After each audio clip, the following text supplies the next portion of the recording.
Iran Israel के बीच जंग में नक्शे पर दिख रहा ये इलाका है स्ट्रेट ऑफ होर्मुज। ईरान ने अंतर्राष्ट्रीय व्यापार के लिए बेहद महत्वपूर्ण स्ट्रेट ऑफ होर्मुज यानी जल डमरू मध्य यानी होर्मुज की खाड़ी को बंद कर दिया है। ईरान ने इस रास्ते से गुजरने वाले व्यापारिक जहाजों की आवाजाही पर रोक लगा दी है। स्ट्रेट ऑफ होर्मुज में युद्ध का असर दिखना शुरू हो गया है। तेल के 150 टैंकर के फंसे होने की खबर सामने आ रही है। अब सवाल ये है, स्ट्रेट ऑफ होर्मुज के बंद होने से दुनिया में इसका क्या प्रभाव होगा और किस देश को सबसे ज्यादा नुकसान होगा। लेकिन उससे पहले समझते हैं कि स्ट्रेट ऑफ होर्मुज का इलाका है क्या। ये 21 मील यानी 33 किलोमीटर चौड़ा इलाका है जो ईरान, ओमान और संयुक्त अरब अमीरात यानी यूएई के बीच में है। ये एक संकीर्ण समुद्री रास्ता है। दुनिया भर में समुद्र के रास्ते होने वाले कच्चे तेल के व्यापार का 20 से 25% हिस्सा अकेले इसी रास्ते से होकर गुजरता है।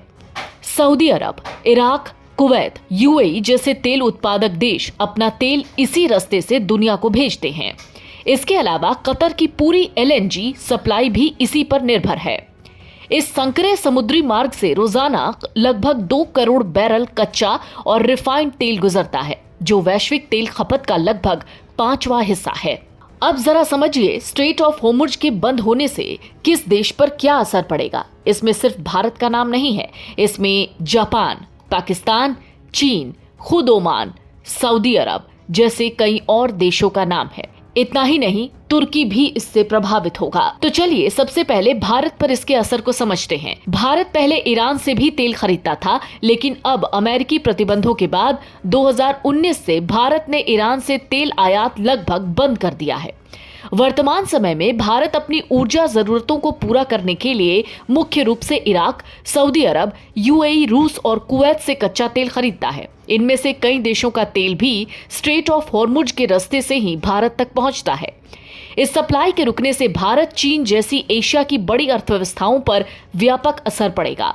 अगर होर्मुज की खाड़ी लंबे समय तक बंद रहती है तो भारत पर बड़ा असर देखने को मिल सकता है। भारत दुनिया का तीसरा सबसे बड़ा तेल खरीदार है जो अपने इस्तेमाल के 85% से ज्यादा कच्चे तेल के लिए आयात पर निर्भर है। भारत अपनी जरूरत का 80% से ज्यादा कच्चा तेल आयात करता है, जिसमें बड़ा हिस्सा खाड़ी देशों से आता है। ये तेल ज्यादातर होर्मुज से होकर गुजरता है। मार्ग बाधित होने पर भारत की ऊर्जा आपूर्ति और कीमतों पर तुरंत असर पड़ेगा। महंगाई और चालू खाते पर दबाव, तेल महंगा होने से पेट्रोल डीजल की कीमतें बढ़ेंगी, जिससे महंगाई और राजकोषीय दबाव बढ़ सकता है। साथ ही आयात बिल बढ़ने से चालू खाते का घाटा भी बढ़ता है। प्रवासी भारतीय और व्यापार खाड़ी देशों में बड़ी संख्या में भारतीय कामगार रहते हैं। क्षेत्रीय अस्थिरता का असर उनकी सुरक्षा और भारत में आने वाली रेमिटेंस पर पड़ेगा। ऐसे में संतुलित कूटनीति और समुद्री सुरक्षा सहयोग भारत के लिए जरूरी है। भारत इस रास्ते से इराक, सऊदी अरब, यूएई और कुवैत से तेल गैस मंगाता है। हाल के महीनों में रूस से कच्चा तेल आयात कम होने के कारण मध्य पूर्व पर भारत की निर्भरता बढ़ी है।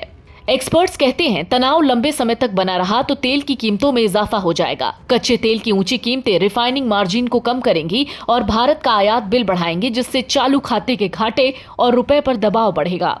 तेल महंगा होने का असर सीधे घरेलू बाजार पर दिख सकता है।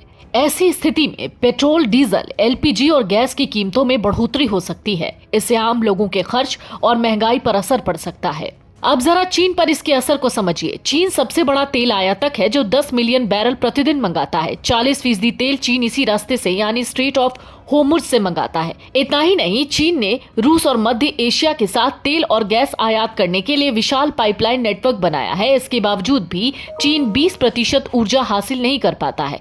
इससे चीन की अर्थव्यवस्था पर बड़ा प्रभाव पड़ेगा। अगर चीन की अर्थव्यवस्था खराब हुई तो इसका असर पूरी दुनिया पर पड़ सकता है। अब इसका असर जापान में क्या पड़ेगा? जापान की अर्थव्यवस्था स्ट्रेट ऑफ होर्मुज के जरिए होने वाली आपूर्ति पर निर्भर करती है। जापान, जो अभी भी अपनी प्राथमिक ऊर्जा का 85% जीवाश्म ईंधन से प्राप्त करता है, इस संकट से सबसे ज्यादा प्रभावित होने वाले देशों की सूची में सबसे आगे है। 2024 में फारस की खाड़ी से निकलने वाले कच्चे तेल का 84% और एलएनजी का 83% हिस्सा होर्मुज से होकर एशिया पहुंचा। केवल 4 ग्राहक चीन, भारत, जापान और दक्षिण कोरिया तेल का 75% और एलएनजी का 59% हिस्सा थे। जापान अपना लगभग सारा तेल मध्य पूर्व से खरीदता है।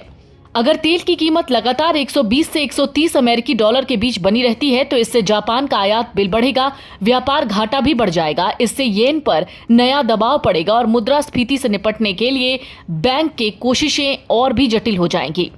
अनुमान के मुताबिक इससे जापानी अर्थव्यवस्था में मंदी और मुद्रास्फीति की स्थिति उत्पन्न हो जाएगी। इसका असर सऊदी अरब पर क्या पड़ेगा? अगर स्ट्रेट ऑफ हॉर्मुज़ बंद हो जाए तो इसका असर सिर्फ दुनिया पर नहीं बल्कि सीधे तौर पर सऊदी अरब पर भी पड़ेगा। सऊदी का ज्यादातर कच्चा तेल इसी रास्ते से यानी एशिया, खास करके भारत, चीन, जापान तक जाता है। तेल टैंकर फंसने की वजह से निर्यात रुक जाएगा या बहुत कम हो जाएगा। सऊदी की कमाई पर इसका असर पड़ेगा। सऊदी अरेबिया की सरकारी कमाई का बड़ा हिस्सा तेल निर्यात से आता है। निर्यात रुकने या घटने से बजट पर दबाव पड़ेगा। बड़े इंफ्रास्ट्रक्चर प्रोजेक्ट जैसे कि विजन 2030 की योजनाएं धीमी पड़ जाएंगी। ओमान पर इसका क्या असर होगा? अगर स्ट्रेट ऑफ हॉर्मुज़ बंद हो जाता है तो ओमान पर इसका गहरा असर पड़ेगा। ओमान ही अमेरिका और ईरान के बीच परमाणु डील को लेकर मध्यस्थता कर रहा था।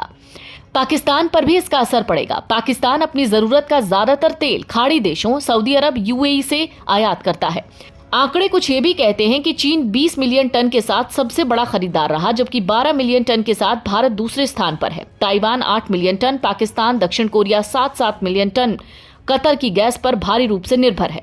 तुर्की अपनी कुल गैस सप्लाई का करीब 15% हिस्सा सीधे ईरान से पाइपलाइन के जरिए आयात करता है। तुर्की का ऊर्जा संकट भी गहराएगा। अगर शिपिंग में इसी तरीके की दिक्कतें आती रहीं तो भारत, जापान और अन्य एशियाई देशों में गैस की कीमतों में भारी उछाल आना तय है, जिसकी सीधी चोट आम जनता की जेब पर पड़ेगी। वीडियो डेस्क, अमरउजाला.com। अगर आप ये वीडियो YouTube पर देख रहे हैं तो हमारे चैनल को सब्सक्राइब कर बेल आइकन दबाएं और Facebook पर देख रहे हैं तो हमारे पेज को लाइक करें।